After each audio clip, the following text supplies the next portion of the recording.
I think if I hear you call me Becky one more time, six-pack, I'm gonna pop your tops. All six of them. Who are you?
Universal Pictures invites you to come to Las Vegas, where the people are friendly. You can't park your car here. This is not a reasonable place to park. Well, you're on a sidewalk. Just the sidewalk. The rooms are comfortable, and the atmosphere is out of this world.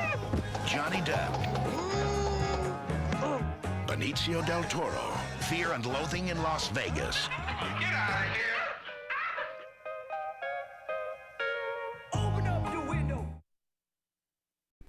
Hey there, this is Matt once again. Welcome back to another review, and this is the second of 2 requests for Ben. Thank you so much for that.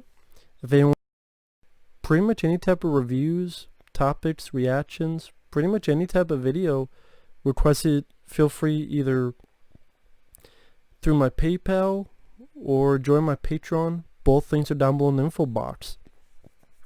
And this is a bit fun one because it's for Fear and Loathing in Las Vegas, which I really enjoy.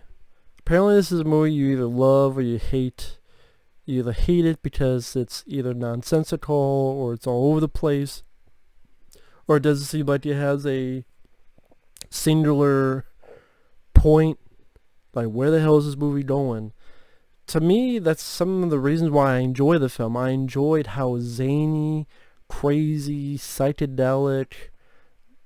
When I mean psychedelic, I mean the story is about 2 guys on this huge drug binge as Johnny Depp's character and Benicio del Toro's character are going to Las Vegas because Johnny Depp is a reporter. Well, he's a journalist, I should say, trying to write about this rally, the fucking race in the desert that you can tell he doesn't really give a rat's ass about that.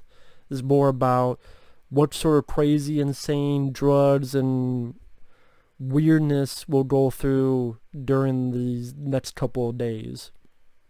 And this is a movie where, because of the drug binges, all that stuff, there's a scene where he's in a motel casino room and he thinks everything's a dinosaur, with some pretty decent practical effects. And just the crazy, insane... This is a film by... Terry Gilliam is not a director that I'm the biggest fan of when it comes to filmography. Time Bandits... I was enjoying Time Bandits except the ending bugged the fuck out of me. Because like, what the fuck's going to happen to the kid now? He's going to get butt fucked on the street now because he has no home, no parents, no family, no money. He's gonna be sucking dick for a motel room now. Thank you, movie, for that image. Like, the Time Bandits themselves couldn't give the kid a ride. Them fucks. Them assholes. Sean Connery's like, hey kid, I know you. I'm gonna leave you to die in the middle of the street. I'm gonna go off, be a firefighter. Fuck you, kid. I'm gonna go home and fuck the prom queen. So I mean, the Fisher Teen I do enjoy. Brazil again. I actually would prefer the happy ending that everyone hates, because the other one's just depressing. I know that's the point, but still. 12 Monkeys, it's not a bad film, but it's not one of my favorite Bruce Willis films. But this one, this is my favorite Terry Gilliam film. This is the movie where I thought his weird style and way he moves the camera and way he frames the shots, it just fit in this road trip comedic crazy batshit reality that this film infested, how the hell you want to put it. And it was just very interesting. It's been a while since I've seen this. I remember enjoying it back in the day for just how trippy it was. And I thought Johnny Depp did a good job. Because you look at the guy, Hunter S. Thompson, who wrote this stuff. He was a very peculiar character with the way he talked, the way he moved. Bill Murray played him before in a film called Where the Buffalo Roam, which I actually enjoy that film too. I think they actually got a Blu-ray from Shout Factory. Maybe one day I'll pick that up. Because I think that's a film that's underrated. And, a lot of people shit on Where the Buffalo Roam, but I think it's a rather fun one. And this one, when it came out, critics hated it. Roger Ebert hated it. And the trailer, I liked the trailer, but the trailer kind of seems a bit more of a wacky comedy. But at the same, I mean, it is a comedy, but it's, maybe would not be what everyone expected when they first saw it. If you think it's going to be a road trip movie like, well, they wouldn't think it's like Tommy Boy or anything, but I just, it's a bit more there than maybe people would have thought. And also, it's interesting to watch about how many familiar faces you see. You got Tobey Maguire as a hitchhiker, Christina Ricci as this crazy girl that likes to draw Barbra Streisand portraits. Tim Thomerson has a cameo. I wish he was in it more, but his cameo was a bit too quick for me because I love Tim Thomerson.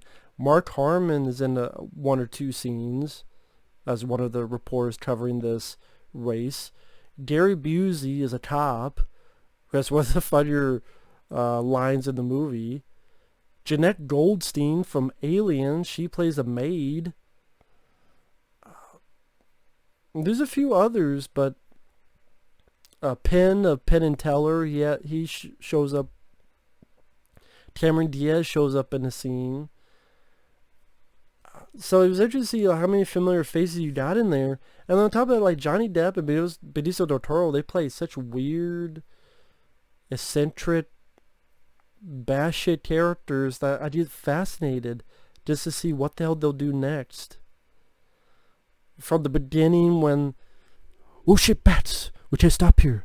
It's bat country. When you get locked in a drug collection, you push it as much as you can. Or them freaking out, Tobey Maguire's hitchhiker, which I just made me laugh because I was like, that's what you did for Spider-Man. To be or not to be McCryer. Jeez, did I say that? Or did I just think it? Did they hear me? As your attorney, you need the cocaine, you need to rent a fast car with no top.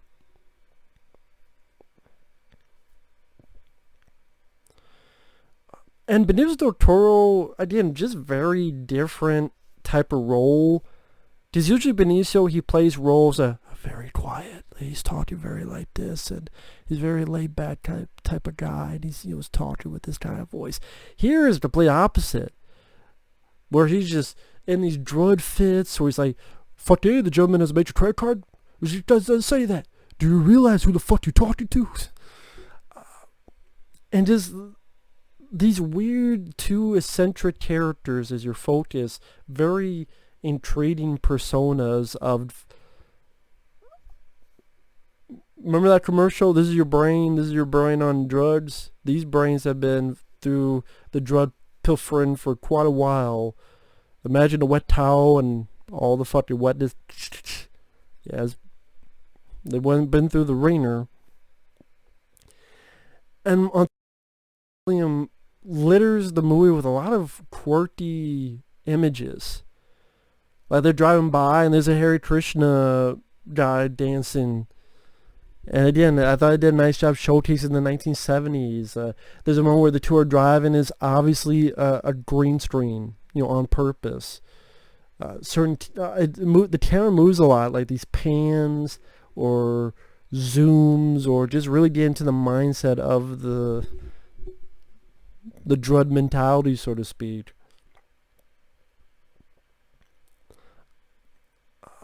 Again, just really, like when Johnny Depp is Donnie Depp, that's his brother. Johnny Depp is just tripping on this shit, and he sees like the floor like melting up into someone's legs, and this woman's mouth shifts, and dinosaurs in the bar. I was right in the middle of a fucking reptile zoo.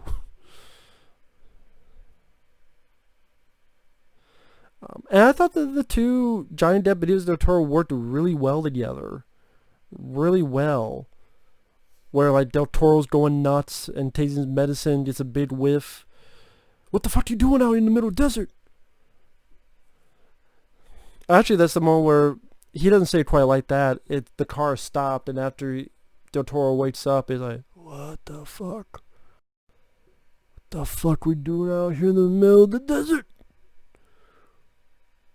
Call the police, we need help. And Depp's like, that was all cocaine, you pig. You're fucking the car officer. I knew it. You're fucking the car officer. I'll fucking stab you. Just the way they just, I can't do it justice. The way they play off each other. And just the crazy, I never read the book that it's based on. So what's different, what's the same, I don't know. But just from, you can't park your car here. What, there's a reasonable place to park? Reasonable, you're on the sidewalk. Or they watch this weird circus act where during the circus act some woman playfully hits another woman's stomach and a fake baby shoots out, and the fake baby, another trapeze like cuts the cord, and the baby has like an astronaut outfit. It's a baby doll, but it's like, it's literally with either those weird, crazy aside images, or these two acting as unique as you'll ever see these two guys act. Even for Johnny Depp, like, one of his more unique performances is this. And it seemed like he captured Hunter S. Thompson well. Like, if you watch Hunter S. Thompson in interviews, both Bill Murray and Johnny Depp, they did him justice. And Where the Buffalo Roam is not as crazy as this movie, although I do think that's a fun film. This one definitely has more of that Terry Gilliam director style. I think it did fit here. Because most movies you watch Terry Gilliam, you do think someone's on drugs. So do a story about people on drugs. So it fits. And just the way these two guys act, like, but it was this is my last drink. And he does like most of his fucking drink spills on him. Or he's so out of it, he's in a bathtub. It's like, motherfucker, play White Rabbit. When he reaches up pinnacle, I want you to throw that fucking thing in his bathtub. And Depp's like, listen man, you need to get your head together. No, listen, goddammit, you don't throw that in there? Oh, thanks, man. I thought I was going to get one of those fucking maids to do it for me. And Depp seems like he's going to do it, but then he throws like a fruit on him and locks the door behind him. As Depp says, you can turn your back on a person, but you can never turn your back on a drug. Especially when it's waving a razor-sharp hunting knife in your eye. Again, that's one of the reasons I love about the film. I love a film that just, yeah, I can understand you going, what is the actual narrative of the story? What is the actual cohesive point of the story? And I just see it as being just a series of random events of drug-fueled insanity And people going, well, what is the point of all this? I guess really the point, maybe it's what you make it to be. But on the flip side, there are a few instances where Johnny Depp is actually, he does a lot of his narrating in the film, but he says a couple things. For example, this one moment where he talks about how the 60s seemed like we were going to do something and accomplish something, but our energy would prevail, and you get the high of a beautiful wave. But then that moment comes where you see the wave break and it goes right back. So you get the idea of this guy, like how the 60s thought it'd be this true revolution, everything would be so much better. But then we get to the era of the Vietnam and Richard Nixon, death of JFK, death of Martin Luther King. That's not mentioned in the movie, but that's just the notion I'm thinking of. People in the 60s thought free love, all that. The high breaks, the wave breaks, it rescinds, and even one of the last lines is about how this, perhaps naive, but this sentiment that of this hope that there would be some light at the end of the tunnel.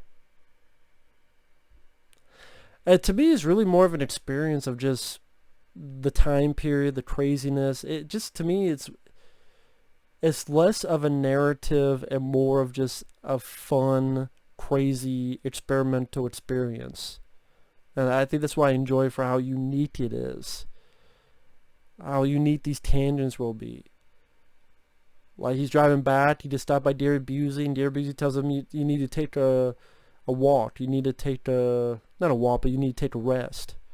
And then before he leaves, Gary Busey says, "Can I have a kiss? It's really lonely out here."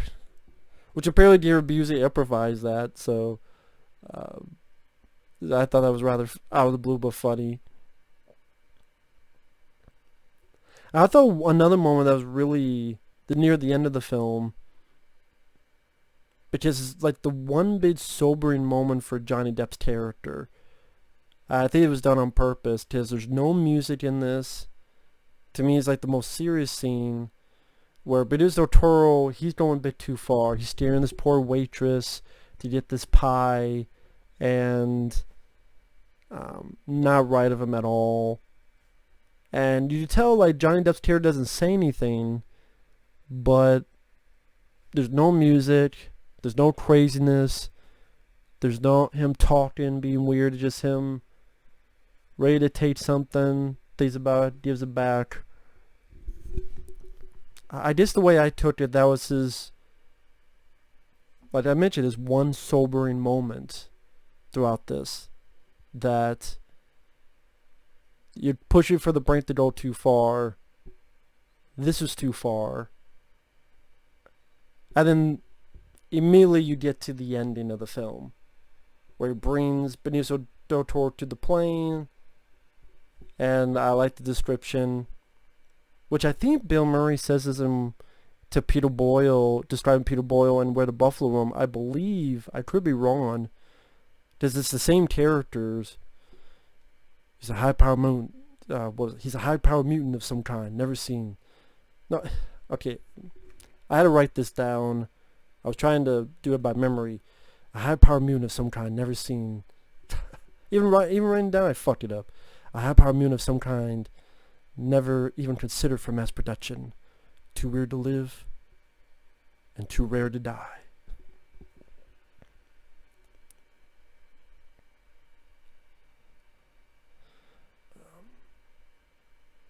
And also another thing to point is the great soundtrack. I mean, you got Rolling Stones' Jumpin' Jack Flash, you got White Rabbit, Jefferson Airplane, you got Mama Told Me Not to Come.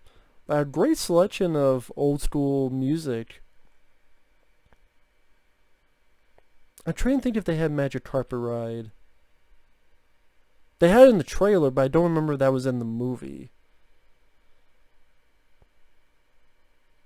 If it was in the movie, that's a shame. And yeah, I remember in the trailer, but I'm trying to remember if it was in the movie. I can't remember now. I can't remember all the songs. But yeah, I quite enjoy this film. And as you know, it makes sense this review's all over the place because many people detailed the movie as being all over the place. But again, I love it felt like an original movie. Like, it felt like a unique film that I can't really compare to another.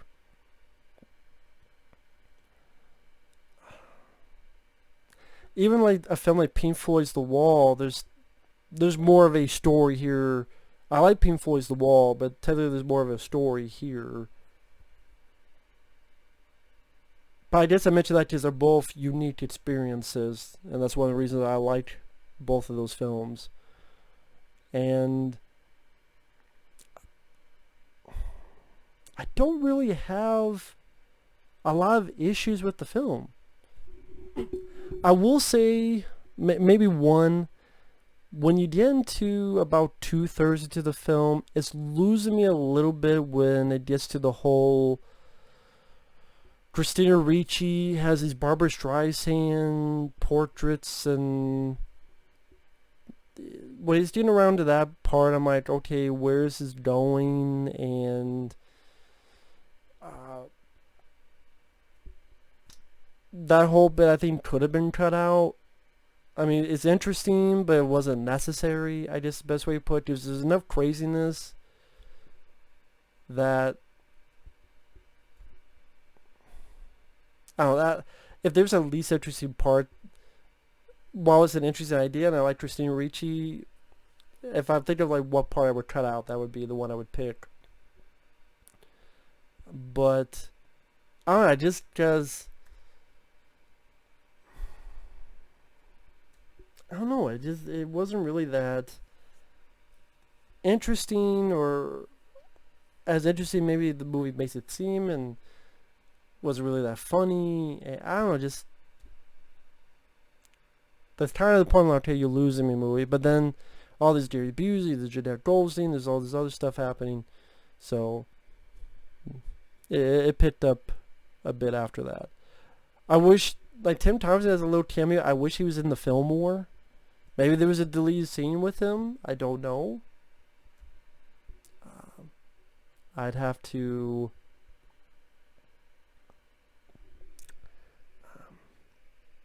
I saw this online. I have to see if I have I think I have the film on Blu-ray.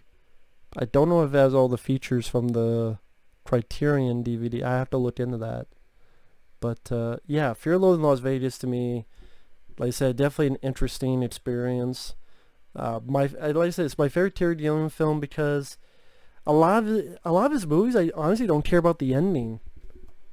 And it's funny, like the two films of his I like, The Fisher Teen and this, I actually don't mind the endings. The others, I don't know, they're either depressing or downbeat or just almost like, fuck you, audience.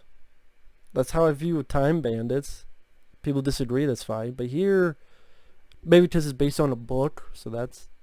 But yeah, this film didn't do well at all when it came out. It was a box office flop. I mean, this is a time when... I mean, it's 1998. I'm trying to think what else was coming out in 1998. I think... Was that the year of Godzilla? God, I can't remember.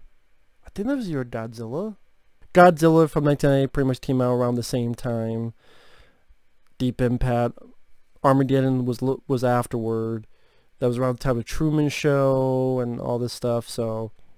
Yeah, this film bombed badly, but it does have a cult audience, and like I said, it's a pretty damn good flick. So, with that said, thanks for watching, take care, very weird, eccentric, but enjoyable film. We'll see you guys later. Bye-bye.